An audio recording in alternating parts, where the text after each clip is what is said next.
Um, well, welcome.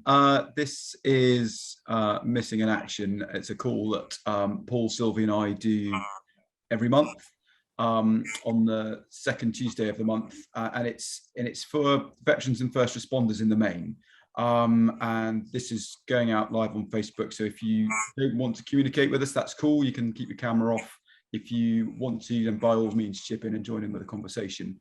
But it's a really sort of gentle room, I suppose, for want of a better word, and a place to sort of share ideas and experience. And the reason that we're recording it is to create content because we know a lot of people that, certainly from an armed forces perspective and potentially from the blue light services as well, are fairly proud and don't want to put their hands up and come onto things live. And we want to create content that they can find and look at in their own time, in their own steam. As gently as they can, in a hope that they hear something that's helpful for them and encourages them to come and join us live, because there's nothing uncomfortable we're going to be talking about here. It's all based around human experience. So as I said, it's Paul, Sylvie and I that sort of run this thing on a monthly basis, and today we're joined by Jacqueline Hollows and Derrick Mason from Beyond Recovery. Some of you will know them very well. They run a number of different things these days, but Jacqueline started at Beyond Recovery by taking the understanding of the three principles into prison and helping it's mainly just men, isn't it? You guys have been working with. Have you been doing women as well? Women as well. Okay, so going into male and female prisons and helping out and seeing what form of transformation those guys and girls that have found themselves on the wrong side of the line potentially, and how they can turn their lives around and take things forward and have a real shift in where they're coming from. So I'm now going to hand over to the pair of you to talk about whatever makes sense to you, I think, and especially with potentially what you're up to in Scotland this week, because that's fresh and alive. Completely up to you. Thank you, Dave. That was a really lovely interjection. It's a real pleasure to be here. We will start with the Scottish thing. Mm-hmm. Yeah. But we'll start with walking up half a seat, which was amazing. Yeah. And so we're in Scotland and we're here with Wilson as well as the other main chap that the three of us work together, and another person in our team, Emma. And we went after the training today, we went and walked down to Arthur's Seat, and then we walked up Arthur's Seat. And for those who don't know, like Arthur's Seat is this beautiful, stunning place of beauty. It's a big, massive hill, and it takes a long time to walk up, and it's shaly and difficult. We had to scramble at parts and so on. And I was so struck by how the guys responded. Like, I won't swear, but when we walked around the corner and Wilson saw the hill, he went, big swear word. and he's like, in the hood, when we walk around the corner, we just see another block. So that was really touching. But more than anything, I'd said to Emma, sometimes I can't comprehend what the people that I've worked with have seen in their lives, what they've experienced, killings and stabbings and guns and all sorts of things that they've experienced, and I can't comprehend that. And I forget that. But seeing them like children running up these hills and giggling and hiding and jumping out and just the joy, the pure joy at seeing nature really showed again that no matter what you've been through, no matter what you experience, like that childlike essence is within us all, always. And I felt blessed, I was nearly crying. It was just so beautiful to see that. So I thought that would be a good place to start. That's cool. Well, there's nothing like, you know, a sunny Monday evening in Edinburgh climbing a volcano, or an old one anyway. Well done, you guys. That's amazing. Yeah. We felt blessed to be here. You know, we've spent the day training people who do amazing jobs in an organized or in a project called No Knives Better Lives for Youth Scotland, and you know, they're already doing amazing work, and they're all like real solid people. So to have spent the day in a room with them was a blessing, and then to experience that this evening, and it just, you know, you just thought life doesn't get better than this. Yeah. No, that's cool. Go where you like. All right. Hello, everybody. Yeah, today, just to top up what Jacqueline said, we're in Scotland doing some facilitating, but just going up to that walk there and not expecting nothing from it, and just to be in nature, and after a day of facilitating where your head's a bit light already, and just being in nature and seeing those stunning views and put everything into context for me, and just let me know I'm a part. Because when we saw a park with like a beautiful view, and the first thing I said to Jacqueline is, that is us. That is, when we see that beautiful view there, that is just a reflection of us. And that is the sort of the space I was in to take that walk. But yes, it was a beautiful day today and a beautiful way to end it. And then now speaking with you guys, that's even more beautiful way to end the day. Sort of makes all the stuff disappear, doesn't it? You know, that's what I was thinking when we were up there, and we were just all back to basics, back to who we are, back to that essence, back to being the lake and the birds flying and the little chicks in the bush, in the gorse, and smelling the coconut of the gorse. And you know, it made me realize, like, the stuff doesn't matter in life. It seems like it does when we're in it, and it seems really important when we're in it, and we all experience that. But then to have that moment of actually it doesn't really matter. You know, this is what's important: connection and love and nature. For me, we want to talk about transformations and that. And for me, seeing that stuff is the stuff that can feed and nourish me, when always I'd thought it was the stuff that outside that fed and nourished me, like what I could gain or money I could make and what I had to do to get it. That was just a side part. But to get that feeling, I had to do things outside of myself. But just taking a walk up that hill today, just show. And if you would have told me 5-6 years ago, that's the sort of stuff that really pleased me, I would have said, that's not me. You don't know me well. But to walk up that and be in that space and just know I feel how I felt, we're like naturally in my zone and comfortable and trusting in myself. It's like, yeah, it was beautiful. I had a little not insight, but I had a little thing up there where when you get to the top, it's a bit windy. And when I got to the top, I was scared because I'm probably 9 stone dripping wet. So I thought, I don't want a bad breeze to come and just take me off. So I was in my head and thinking, I was trying to stay low. And one time I held on to something. But then because it's, if you don't know, it's an old volcano and my son's into volcano lava. So I said, I have to phone him when I'm up there. So when I was up there, I was speaking to him and I was saying, yeah, look how high Daddy's climbing. I walked to the edge and I showed him where I climbed, and I was and all of the thinking about the wind was just out of my head. And I just wanted to show him where I was. And then there was a bit that got like a little point, a peak of it. And I said, before I jumped on the quad, I said, I'm not going up there because of one breeze and I'm off. So I'm not going up there. But as soon as I got off the call to my son, all of that fear went, and I looked at it and I just went up there. And when I went up there, I thought, wow, a minute ago I was scared. But because I just wanted to show my son more than the fear just disappeared. And I never realized that until after I jumped up onto the thing. I thought, wow, what am I doing up here? Oh yeah. But then that was the insight, and that showed me that when you let yourself go from that thinking that, oh, the wind's gonna blow me away, and not like I've seen anybody else get blown away by the wind, but I said, oh yeah, that's what I have to do. But somehow it figured in my head that I might get blown away. And that became real for me. But then to see that I could come out of it just like that, by saying, hello, son, do you know where Daddy is?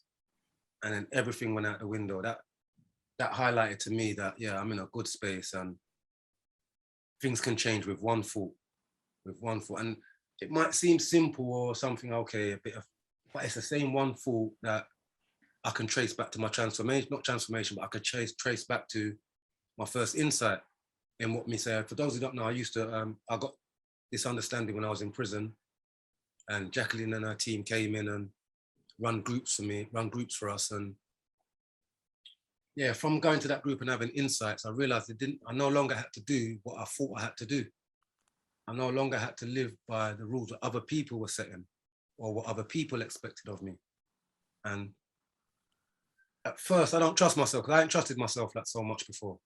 But gradually and bit by bit, I trusted in believing in myself, and I trusted in going for things that my heart told me I should go for, not what somebody else's heart tells them I should go for.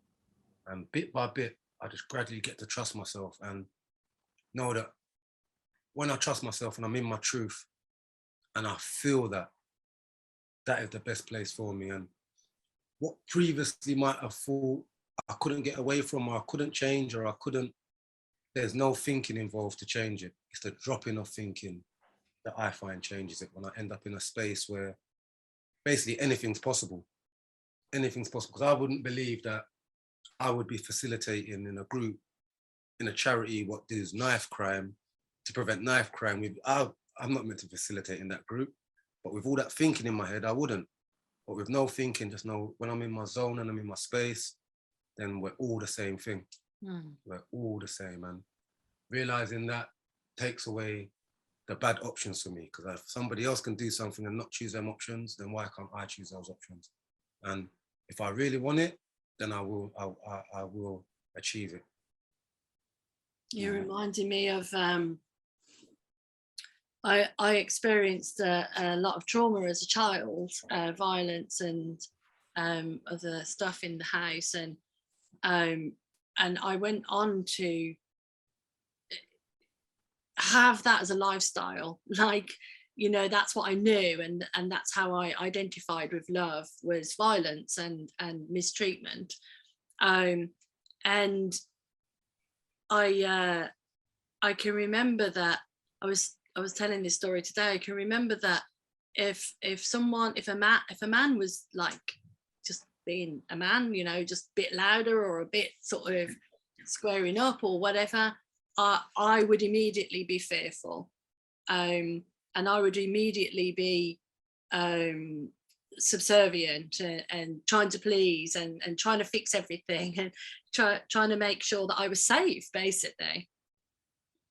And then you know, almost as a dichotomy, putting myself into situations that were then dangerous, and so on.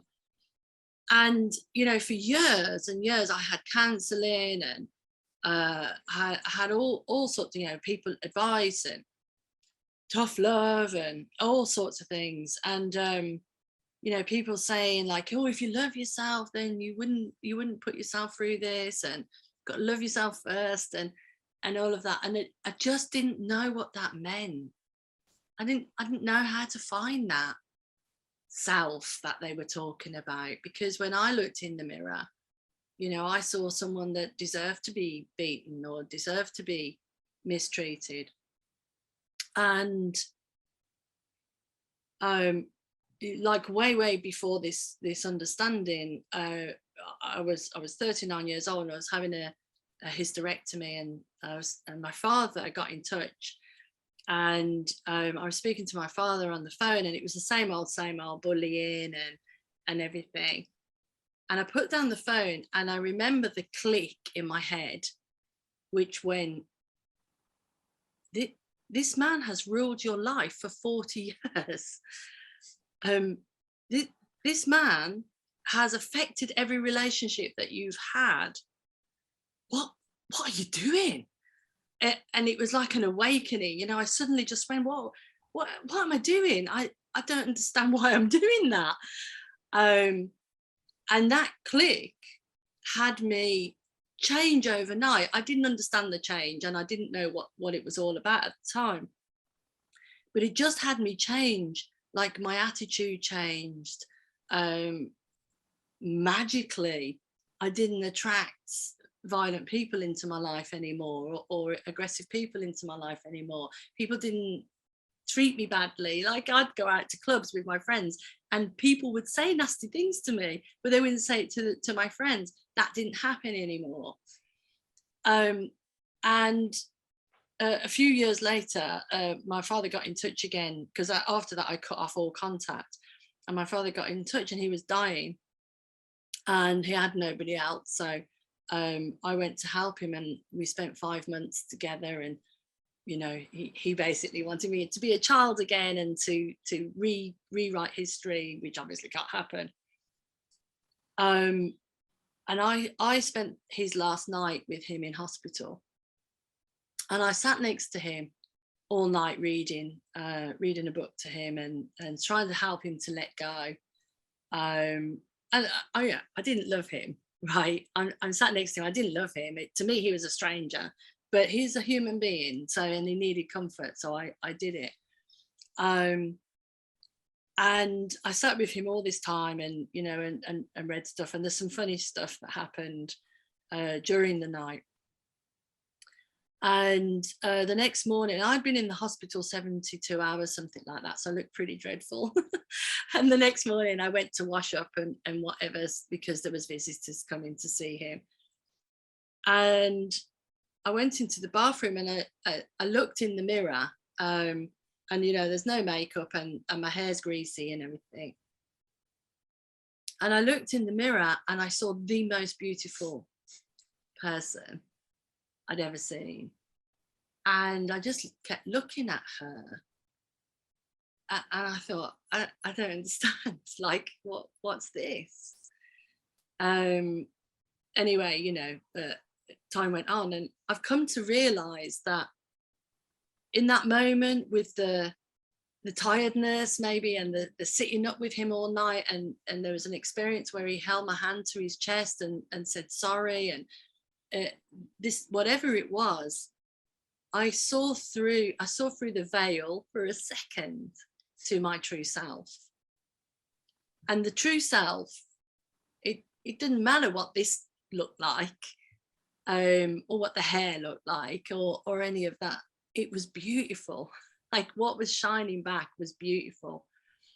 And I really understood in that moment that when you're looking for what to love, it's the true self that you love. And it gets so cloudy with experience and life and all the things that happen to us. You know, and I talk about it like the diamond, and the diamond gets cloudy, and then we try and mask the cloud, you know, and we try and hide it, so that when we dig underneath, just we see the crap. But beneath the crap is the diamond, and that exists in every single person. So I was very fortunate to be able to then take that and see that in other people, and obviously in my work in the criminal justice system. And you know, I've just seen as well, Mum Jay, what you just said there about you physically looking in the mirror and seeing that beauty. I saw that, but I didn't look in the mirror to see it. I felt it. And when he was talking, I was trying to break it down as to how that came about. But I think it's that label thing where I'd brought myself into this argument that I was this person, and I couldn't get away from that person because that was me. All my experiences, all my upbringing, everything I've done, that was me. As a sum of a person, that was me. And I think in that moment that you had when you saw that, in that clear moment, I saw that all of those things were things I was putting onto me. And for even just a fraction of a second, those things left me. And I was just a real me with who I could be in the next moment. And that was the beauty that I saw. And I'm probably articulating this now better than I saw it at the moment, because I just saw, well, a lot of those things, and a feeling just came over me that I can actually be anything I want to be. Mm-hmm. I'm dictating the pace moving forward, not my past, not people looking and saying, oh, you've done that, so you have to do this moving forward. And just to glimpse that came with a feeling that, I don't know, you know what it is? You know, you think you're a rubbish person your whole life, and you convince yourself you're a good person, but really you probably feel that you're not. When I lost those feelings, I felt truly who I was. Mm. And that was moving forward with my heart and love as a strength, not as a weakness. Moving with love as something that I freely give out and not hold on to like a miser and give it out to people who I think are willing enough and trustworthy enough to hold it. I give my love to anybody, and I know that that can't be damaged and it can't be broken. It all comes back to me. So to know that feeling and not really understand what's going on, but just that feeling was enough to fire me up to say, I don't have to do what I was previously doing. I can get a job, I can do this. And that was probably it. All I can do, I can get a job. Everything else that's happened, coming out, working for Beyond Recovery, becoming a director for Beyond Recovery, coming up to Scotland, facilitating in prison, none of that was on the list. And I told you, I probably would have been happy to come out and get a painting and decorating job and just feed my family through working. That would have been, I would have been happy. But all of the rest of the richness is I just keep on looking and searching and knowing there's always more. And if there ain't more, I'm happy where I am. But I'm always, and when I say looking, I'm not looking for more. I'm just being me in the moment, and more just seems to show up. Because when I look for something and it doesn't come my way. I look for something, it's harder to find it. A lot of the best things I've found over the past few years, I haven't really been looking for. Because even me, like I said, I went to Beyond Recovery to try and get to an open prison, to try and get to see my family and try and get out of prison. I wasn't looking for me. I knew who I was, so I'm not looking for me, but I found me. And it was beautiful. And when I first saw it, or I didn't want to dig any deeper because I knew who I was. And if I dig any deeper, I'm just going to find a whole lot of stuff that smells and it's going to be toxic. So I don't dig any deeper. But something told me, I know who I am, and dig deeper and you will find more. And that's led me on this journey here, just digging deeper into myself and always leaning into myself and questioning, is it relevant? Where I am right now, is it relevant? And knowing that, I'm always prepared to question myself and lean into things what I previously thought was solid. It's like I just watched this now. It's like I don't know if you lot watch Only Fools and Horses, when Del Boy goes to lean on the bar. I thought my life was solid and I went to lean over and it disappeared. I fell over, like, what the hell? Where's that I thought was there? No, it's not there. I've made it up. So don't rely on that. Just rely on me moving forward in the moment. And I think that just knowing that works on all different levels, whether it be from going to the shop to buy something or just any gravity. It's just knowing that at the base of everything, I think I can move forward, and I know I've got the capacity to tackle basically anything. But the mechanics of working it out and feeling it is a bit too minefieldy. But just know whenever I'm in the moment, I've got the capacity to deal with everything that comes to me in the moment. And from I know that my thinking, my intellectual thinking, should I say, because there's the intellectual thinking was going from past learnt behaviour and 2 and 2 makes 4, but there's another thing going on behind it, like the intelligence behind life that I've learnt to trust in a bit more than my intellect. Because my intellect didn't serve me well for the first 3-4 years of my life. I didn't have that. I just had the intelligence, and that's what kept me safe. And then I learned the intellectual part and saw other people using their intellect to get further in life. So I decided that's what I had to do. But then tuning back into my intelligence and my natural me, and what makes me happy, not what makes somebody else happy. I feel that's where my richness lies. And everybody else's richness lies in the same place within themselves. And oftentimes our eyes look outwards. So oftentimes we look outwards for answers, but our mind and our thoughts are inside, and our consciousness is inside. And that's what I would go to keep me, not change, because that's another word. I'm that same person that I was all those years ago. And with not going to say with the right thought, but with a certain thought process, I could do that again.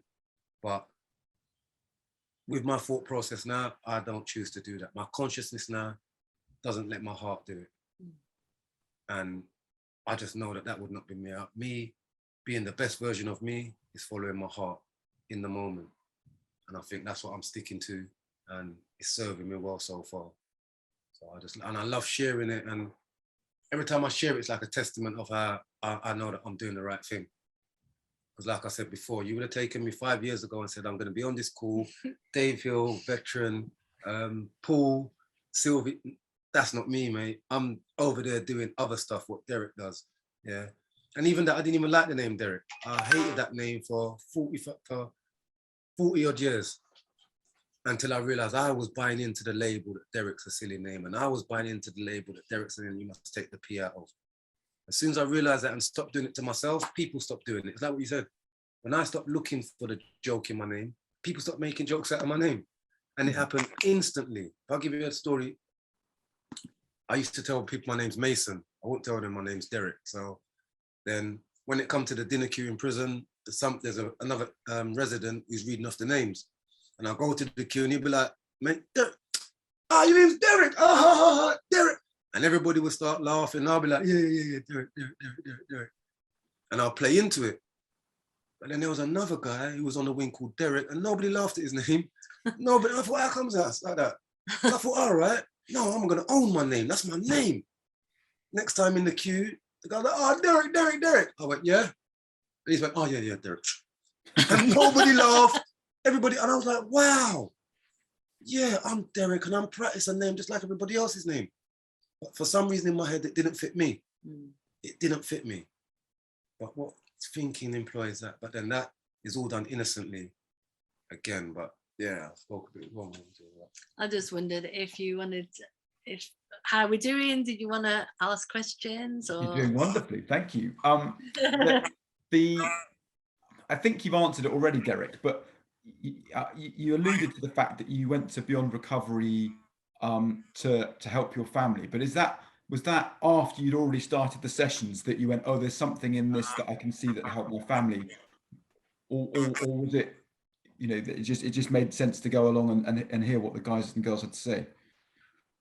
Yeah, initially it was to help my family, but that was before I'd been impacted or anything.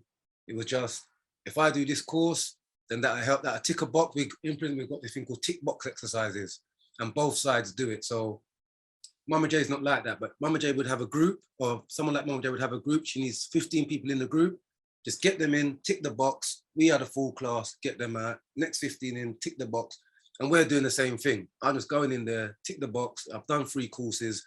I look like I'm progressing, send me to a better place. So both sides are just playing a tick box exercise. So when I went there and they told me it's about your thinking and it's about your thought, whoa, you don't tell us about thinking in prison. So that's interesting. But I thought I'll still go along to tick the box, not looking for me, not even thinking that's going to happen. But then when I did discover me, it was like the most amazing thing. And even when people were coming back in the group and saying they were being impacted after 2 weeks, I was so intellectualized that I was saying, rewind, tell me the part that impacted you, that I can write it down and use it myself, and then I can be impacted. And they told me it doesn't work like that. You have to sort of drop the intellectual part of it and just let what happens to you wash over you. And it's only when I fully embrace that did I really see that same thing, the motivation for my family was in the wrong direction. And if I could just, I used to have pictures of my family up on the walls, and officers, they've got a thing called bolts and bars where the officers come in, they check the bolts that you're not filing your way out through the thing. So they come in, they tap the bolts and bars and check everything, and they'll come in. And then so many times they'll come in, look at my board and go, oh, you got a nice family. Oh, is that your son? Oh yeah, he's not. And other residents will come in and go, oh, yeah, you got a nice family. And I'll be like, yeah, I'm in prison, man. But then when I got this understanding, I looked at that board and I saw that's where all my riches were. Like all the money I'd been chasing, all of it was on my board. And they was at my house. And I've been chasing some other thing. My riches were lying right there for me. And it flashed back all the times that people have said, oh yeah, nice. And I thought, wow. Every single time they've said it, I've just dismissed them. Oh yeah, but look, yeah. But they can see the richness that I've got, but I couldn't even see it. And that sort of said, wow, how can I not see that? And other people, I need to embrace what I need to embrace. And when I saw that, it flooded back to me that how could I be out there putting myself at risk to being away from my family if I think I'm trying to, that's where my riches are. I just spend my time with them and I will be wealthy. And I sort of saw that, and yeah, it's just beautiful. It's just on so many different levels. I was going to say, I love everything that you're saying. I was going to say that someone asked me the other day, the myth of someone has to change, someone has to want change. And someone asked me the other day, like, oh, you know, he had a problem with his son, and his son's self-harming and smoking a lot of skunk, and he has, you know, he wants to help him, he's desperate to help him. And he was saying, but does someone have to change? I was like, we wouldn't have seen anything if we thought that, because nobody came to our groups because they wanted to change. They came because they thought the tick box, which I never thought is a two-way system. Everyone's playing that game, amazing. You know, they thought it was a tick box, or they could get something out of it, or the coffee and teas and biscuits, or some females in the prison, you know, that was a bit of a draw sometimes. Nobody came to actually change or actually get anything from it. So it's rubbish. Nobody has to want to change, because it's already lying dormant within us. It's already trying to get out. And it doesn't matter why people come or how they come. You know, we engaged with it all. We supply. They thought that we didn't know they were nicking the teas and coffees, you know, and they're standing there spooning it into their little napkins or whatever. And we used to think, oh, you know, well, they haven't got very much, so like they can have a bit of coffee. And then they get protective, like if somebody was stealing too much, the other boys would tell them off. But the thing is, they came, and for whatever reason they came, I get a bit woo-woo here, because I just feel that you're divinely matched, and the people who are meant to be there turn up, and they don't even know they're meant to be there. And through, you know, love and listening and looking for wisdom within them, they saw something and they changed despite themselves. Because they saw beneath that. That's really cool. I've got another question actually for you, Derrick, and it's, you know, in prison there's obviously quite a peer pressure, I suppose, in terms of wanting to fit in and not cause problems and not put your head above the parapet and put yourself out there, and going into a group where everyone's being quite open potentially. How did that feel initially? And two, what would you say to people that are worried about coming into a group setting where they're worried about bearing themselves potentially to not necessarily the ridicule of other people, but to potential judgment from other people, when that's a real risk based on life on the wing, I suppose, compared to what's life like in the group? Yeah, that's a good couple of questions, Dave. Like the first one, how did it feel? Well, on my group, when I went in, the facilitator, she was vulnerable straight away on the first day. She just laid out, she'd been depressed, suffered from depression. The principals had got her out of it, and she was in the most amazing space right now. But where she was before was proper hell, and she went into details, and that sort of laid out her vulnerabilities and set everyone in the class like, wow, okay. And then a couple of people started sharing from their vulnerable space, and that just made it a sort of safe space. But when I started to get involved and into it, and was like 3 weeks in, and it felt weird. It felt, and I'll tell you, there was a guy, I'll tell you this story. There was a guy, a young guy from my area, cool, I'm gonna say his name, but a young guy from my area who was on our group, and he was on for like the first 2 weeks. And because I thought he knows people that I know outside, I wasn't good. I was nervous. I was sitting there thinking, well, this is a pretty open group, but I ain't saying nothing. And he got kicked off the group. And when he got kicked off the group, that was just like a release for me. To like, now I feel a bit more comfortable to share. And then when I'm in that mode and in that space, obviously I'm thinking the guys outside the wing are going to be thinking, what are these guys? But because that space is just so nice and so natural, then I'll suffer the consequence. I'll just do what I feel good now. Then I'll just explain it when I get outside or say to them, oh yes, something different. But that never happened.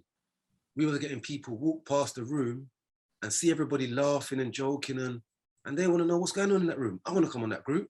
What's happening? And then when we come out of the room, we're all laughing and joking and talking about deep universal, and people are like, listen, what's that? And then we engage conversation with them. But initially, I would have thought that would have opened me up to ridicule. Like, what are you in there talking about? Love, yo. But no, it was the opposite, because this is something else that I sort of, everybody's looking for that love, and especially in a place like prison, everybody's got on a mask where their insecurity and they would love to latch on to a bit of love, a bit of comfortability, so when they see somebody else emulating it, they get curious. And it's like, what are you doing? What's going on over there? Whereas before, I never would have done that, because I know what was going to happen. But then what I found through this process is, what I know is going to happen is very often not what happens. And just letting myself know that and being open to what could happen.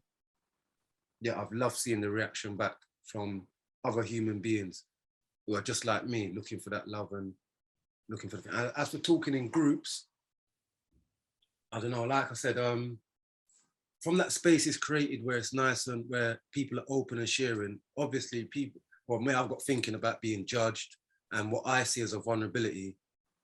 And I don't want to share my vulnerability, because then, like I said, with the love, you share it and then people use it against you. But when I see my vulnerabilities now and I hear them and I can lean into them, they kind of become a strength for me. And if I can share my vulnerability and somebody hears something and they could see it as a strength, then my vulnerability is a strength now. And it's just for me, I don't even have to know if anybody hears my vulnerability and sees anything off of it. I just know there's potential. Because to put it in reverse, I was in a group once with a guy, and he was talking his vulnerability that he was coming out of prison after a sentence. Before he went to prison, he had money, he had stuff. And when he was coming out, he'd be standing at a bus stop, he ain't got no money, and he was okay with that. And I looked at it and I thought, wow, that's a strength, because I'm in the same position as him. But I'm not prepared to stand up in this group and say that right now, because I want still people to think that, yeah, I'm still doing okay. But when I heard him say he wasn't doing okay, and I said, wow, I want to do that. Why am I brave enough to do that? I saw that as a strength. But yeah, for me to say, I would see it as a vulnerability at that time. And then the day I mustered up the thing to say, yeah, this is my situation, and said it, it felt so relieving and felt like a strength to me, because I know there was possibly somebody else who could see what I saw from that other fella. If that even makes sense. It makes perfect sense. I was going to add as well that, you know, like you often say that we said to people, you don't have to join in, you don't have to write anything down. You can even go to sleep if you want to go to sleep, you know, and like they're all thinking, like, who's this weird woman? You really said that as well, you know. Yeah. I really meant it. And the thing is, the same with your group is that, you know, if people are listening out there and thinking, oh, well, that's all very well, but, you know, I'm camera shy, or, you know, I don't want to speak. We had people not speaking for 10 weeks. People would be in there, and I've worked with high risk prisoners, so they're very close shop, and they've been in there and they will not speak at all. They will not share. So, you know, you've got a group of people, a group of high risk prisoners. Generally, there's not a back and forth like, you know, we had, and that's okay. That's okay, because when somebody is ready and they do feel safe, then they will share a little bit and they'll test the waters, and that's okay. That's enough, because we don't need to know anything. We don't need to know. No, Wilson often says, I didn't know what their crime was. I didn't know how long they were in for, only if they just happened to mention it. Like, well, we never asked the questions. It's not therapy. We don't need to know the deep, dark things. When you get open, you end up sharing that stuff. or what you want to share, but nobody has to share anything about themselves that they don't want to share, and nobody has to speak if they don't want to speak. But actually the magic of being in the room, whether it's on Zoom or live, the magic of being in the room or where people aren't judging you, even if you think they are, does something, where there's people here that totally see your innate health, totally see beyond whatever it is that you think of yourself and whatever has happened to you and whatever behavior you've had. Seems a bit unbelievable, but it's there, and that feeling, that consciousness spreads, and you get to experience that a little, even if it's a little bit. You know, I've had my own insecurities and my own doubts and not wanting to speak out and thinking, even if I said something, oh, I bet everybody thought that was stupid, and then spending the rest of the time thinking about how stupid everybody thought I was, and they've all moved on. You know, but you know, it's natural and it's okay. And no one gets forced to speak or to join in. And then if you can do that, you get to see, well, that's okay, maybe I could do that. Another, if you feel safe, you know, then you get to see, oh, it's safe to do that, and just do that for as long as you want. Mm-hmm. And one day you might feel safe enough to speak up or put your camera on or whatever, but you don't have to. It's not like after 6 sessions you will be expected to spill your story. Absolutely. No, that. Thank you so much for sharing that, because that's exactly the space that we're trying to create, in terms of people can just come and listen for as long as they want, or just watch the content when it's produced and see that it's, you know, that it's safe, and that we are looking out and seeing, even if it's not live, we're looking out, seeing that they are 100% unbroken, and unshakable, even though they might not see that and believe it themselves. Because it's fascinating, you know, the vulnerability you've been talking about, Derrick, is actually the biggest strength we've got. Vulnerability is us showing the world we're comfortable with who we are, for all of the frailties that we've got as human beings, all the frailties we've got about the thinking that we have about ourselves. That's just how I see me in the moment. And if I'm comfortable being that, and can look someone in the eye and go, hi, I see you too, I accept you as another human being, it's a wonderful thing, and it's the simplest gift we can give anybody. You know, we will all have experienced meeting a stranger and just clicking and having the most amazing conversation, and come away from it going, what the hell happened there? You know, everybody was sharing stuff that no one thought anyone was ever going to share about anything ever. How did that come about? And we've also experienced walking along the street and having a real connection with a stranger just in passing. It might have been a smile or a hello, but you can't do anything other than smile and feel peaceful for however short that period might be for you. Well, that's just us as human beings seeing another human being and accepting them for who they are in that moment, because that's the only thing that exists, and it's an amazingly powerful gift. And it's wonderful to hear, you know, you guys sharing it in terms of the, you know, the potential conflict that happens within prison, you know, with prisoners, and the frictions that exist in that environment, and that probably is at some point there's a bond of camaraderie about, well, we're the ones on the inside and they're the ones on the outside. So there's a real, you know, you can see how that them and us bit materializes, and there's an element of that with the military community in terms of, well, we're veterans, we don't really fit into the civilian world, which to a degree, to the, you know, the depth that you believe you're institutionalized, it's true. You know, if you a bit like not liking the name Derrick until you saw that wasn't a thing, it's a thing. And so there's a real parallel there, that it doesn't matter the group that you're in. If you think you're isolated from everybody else, you're isolated from everybody else, and you'll only be able to converse and find safety with that with that group.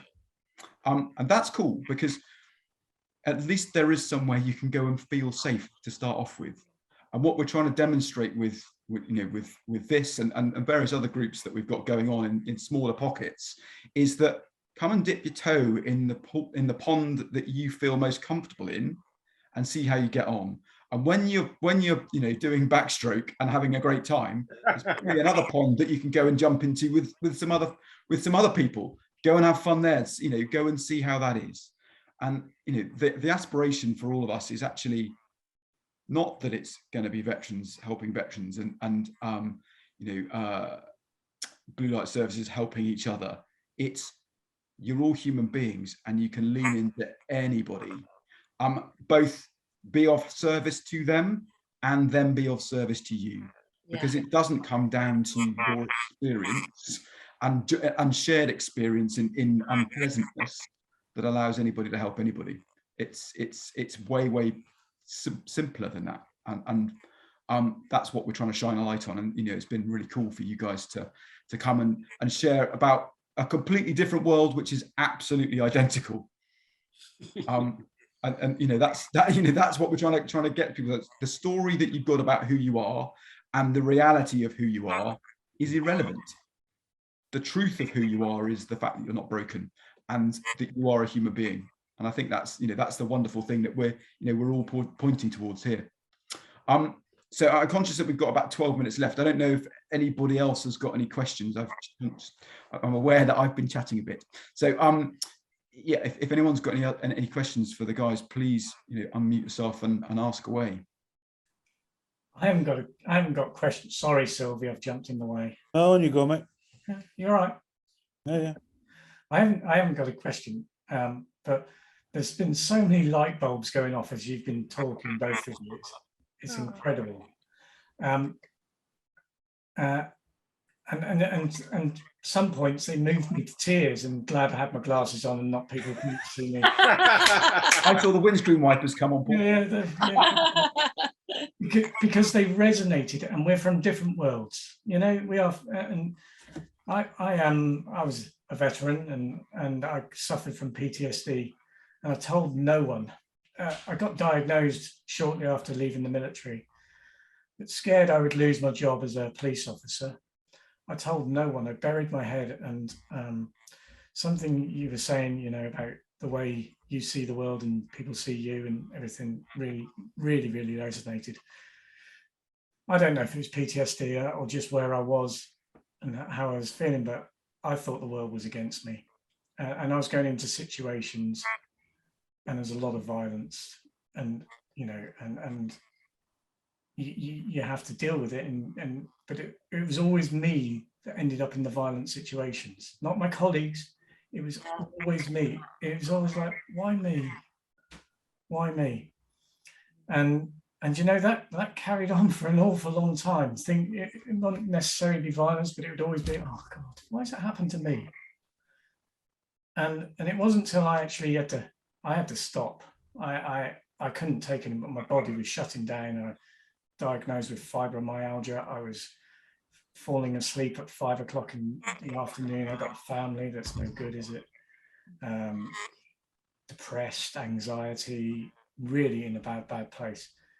And I had to stop, and I did. I stopped, and I was lucky, and my wife's massively a wonderful person and supportive. And see, I'm coming back. And in that time when I stopped, I grew a beard. I grew one like Sylvie's. That good. I mean, I've gone a bit refined. Okay, it was that good. And what I didn't realise was I'd taken a step back. I'd slowed down, and I'd managed to. The layers were coming off. And I'd go out for a walk, and people would say hello. No one would say hello before, because I didn't realise this, okay? But I didn't want anyone to say hello, because I was angry, and you say hello, and but that's just, it was a protection. It was that. And I came home to my wife and I said, hey, this beard really works. Everyone's saying hello to me. Oh, yeah, I figured, I realised. That's amazing. So there you go. Well, thank you. Thank you for your sharing. That's You brilliant. reminded me of a guy in group who was a London bus driver, and he was a really big guy with a very stern face. And he sat in group for like about 6 weeks, just frowning at us the whole time. And and like on week 7, he suddenly went, "Is this about Sixth Sense?" And I said, "You could call it that, yeah. Like that's great." And his whole face lit up, and he was this beautiful, beautiful person. And the next time he came in, and he went, "I've been wondering, do I walk around with an angry face?" And the whole group, all the men went, "Yes, mate." He said, "I've just realised why everyone keeps fighting with me, because I walk around with this angry face." Yeah, it's beautiful. But you know what, Paul? I really resonate with that, because I used to do the same thing. And when I got this understanding, I'm in a quiet, I'm in that space. People say hello, and I say hello back. And it was from lockdown when I had the mask on, and I was walking around in this beautiful space, and people could see my eyes, and they were just saying hello. And I was like, wow, I don't know, I can't even see my face. But where my head was at, I knew it was my eyes, because I'll be floating down the road, just, oh, this life is amazing. I'll look at someone, they'll go, hello, and I'll be like, oh, hello. And I say, wow, it is coming from me. It is. And the mask thing was a closer for me, because I wasn't smiling at them. They could just see my eyes. And I said, wow, what you just said just resonated with me. Just from the space I'm in, I project it back, and then it's beautiful, beautiful.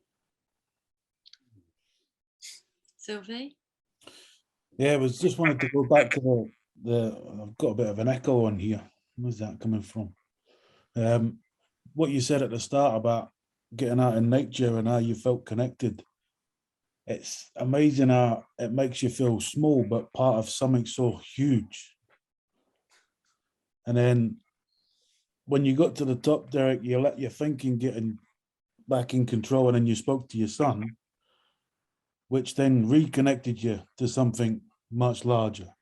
Wow. Which, you know, and I've been sitting here trying not to think about what I wanted to say, because I'm been trying to listen, but I'm like, I've got to get this in here, because it's amazing how, like, you just go out for a walk and it's like, wow. Wow. I'm such a small thing, but I'm part of something so huge. Wow. And that's beautiful. And Sylvie. The other thing I wanted to say is, when you mentioned Only Fools and Horses and Bellboy falling through the bar, it's strange how you've got the same name, Derrick. Oh yeah. Oh yeah. I used to be a police officer in Peckham. And there is a Nag's Head. Yeah. Yeah. Oh. Nelson Mandela House isn't there though, is it? Somewhere else. Yeah. But you know what you just said there as well, is that, like, we did this massive walk. We've been out 3 hours. We were starving, and we had like half an hour before this call, and we ended up, and we bought burgers and chips, which it looked like you really enjoyed yours. Right. And I haven't eaten mine, because I can't eat and then concentrate on this as well. And I can't remember. I'm not even hungry. I was starving, and now I'm not even hungry, because I've been just enjoying this call. So it's just so magical to know that that's what's occurring all the time, is we're in the experience and then we're not, and we're in the experience and then we're not.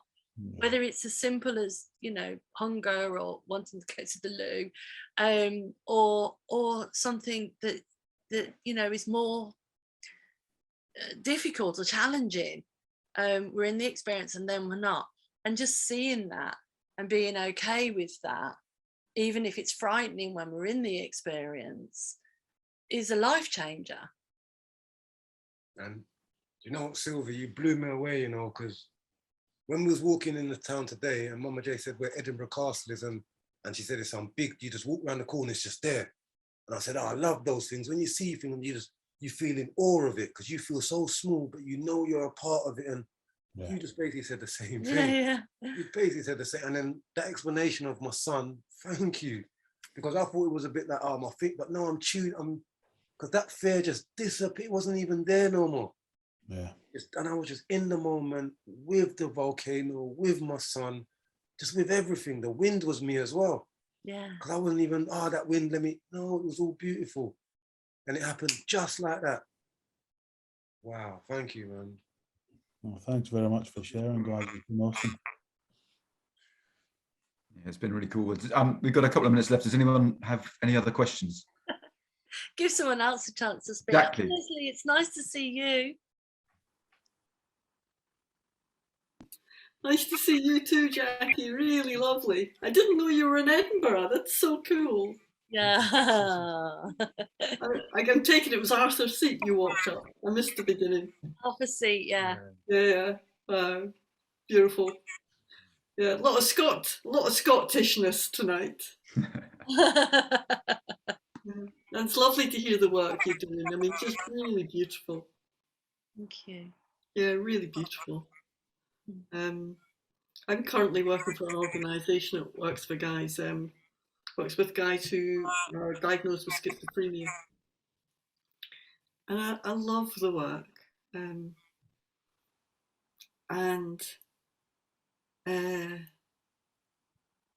Yeah, just hearing your stories is heartening. My experience with the guys that I work with, many of them